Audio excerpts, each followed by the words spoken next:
shoulders, fierce, proud to be alive, planning, building, breaking, and rebuilding again.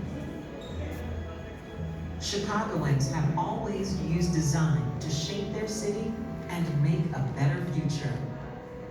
The banks of the Chicago River are the traditional homelands of the Council of the Three Fires, the Odawa, Ojibwe, and Potawatomi nations.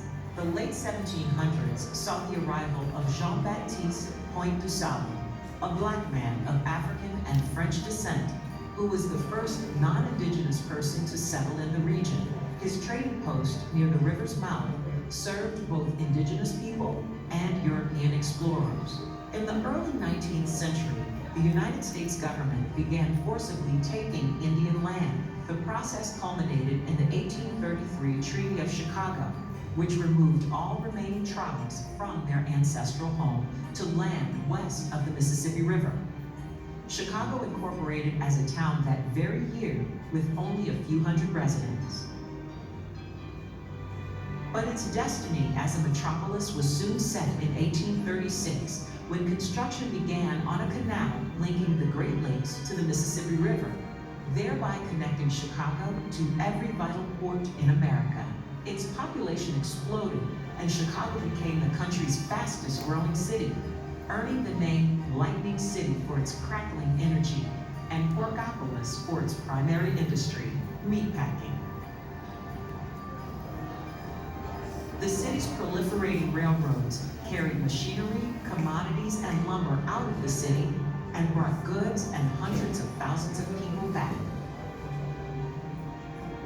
By 1870, Chicago's population had swelled to 300,000. To accommodate a burgeoning population, local builders employed a house frame made of lightweight lumber and nails, as easy to set aloft as a balloon. This balloon frame was employed for residences, warehouses, and institutional buildings, and aided the city's rapid growth.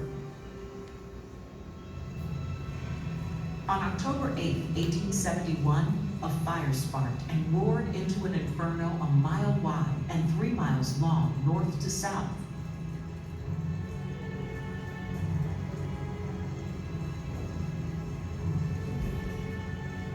When the winds abated 2 days later, more than 17,000 buildings were destroyed, 300 people had died, and a third of the population, 100,000 people, were homeless.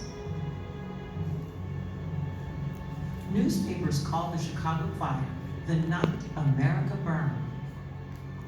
Surviving structures offered lessons. The wooden balloon frame buildings had aided the fire's spread, while brick, stone, and terracotta withstood the flames. Chicago architects began putting these materials to work. Emerging innovations, fireproofed iron, steel frames, and safe passenger elevators allowed Chicago buildings to climb above 5 stories. The rise of the skyscraper had begun.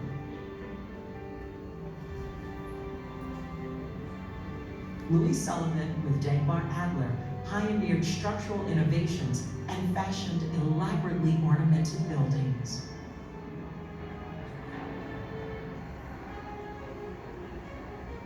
As Chicago emerged reborn, its architects and business leaders came up with grand plans for re-envisioning the city.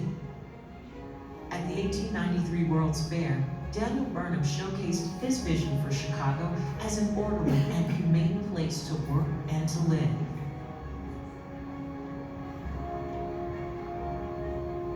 Burnham's 1909 plan of Chicago was a culmination of lessons learned at the fair. The plan offered Chicago a blueprint for growth. To this day, Chicago is renowned for Burnham's triumph, the multi-level Wacker Drive, a ribbon of green boulevards and parks.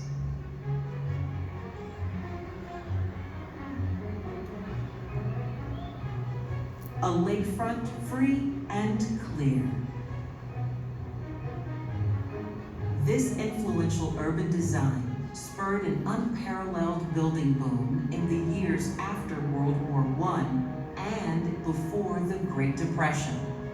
Buildings adorned with lavish stylized ornamentation became architectural icons.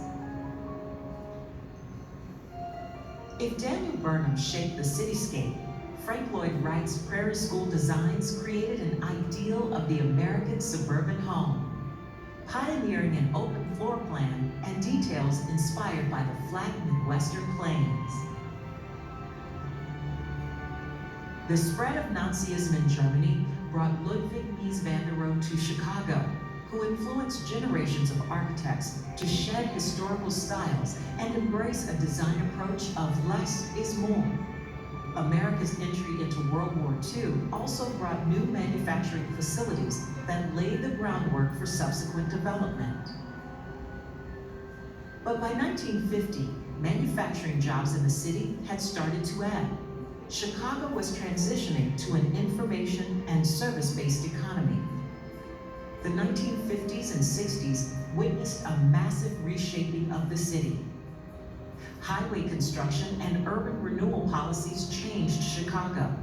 Despite community pushback, many of these government-led projects displaced Black, brown, and immigrant neighborhoods. Meanwhile, Chicago's downtown was being redefined. Architects pushed the height limits with modernist steel and glass buildings. In the 1970s and 80s, postmodern buildings drew inspiration from their surrounding environment and the visual language of earlier Chicago buildings, while incorporating bold, playful ornamentation and dramatic symbolism. But as the 20th century came to a close and the population of Chicago neared 3 million residents, the city was faced with a new challenge: how to use design to remake the city's fabric once again, this time to better serve the needs of city residents. The success of Millennium Park and the Riverwalk have brought together architecture, landscape design, art, music, and family activities, reigniting the downtown living experience. Public spaces have become fundamental elements of a vibrant, livable city in the 21st century. Chicago is a global leader in the smart city movement, gathering varied kinds of data to inform decisions and planning. As it has been in the past, Chicago is a model and laboratory for cities everywhere. Chicago, the city of architecture. Come explore it with us. You'll never see the city the same way again.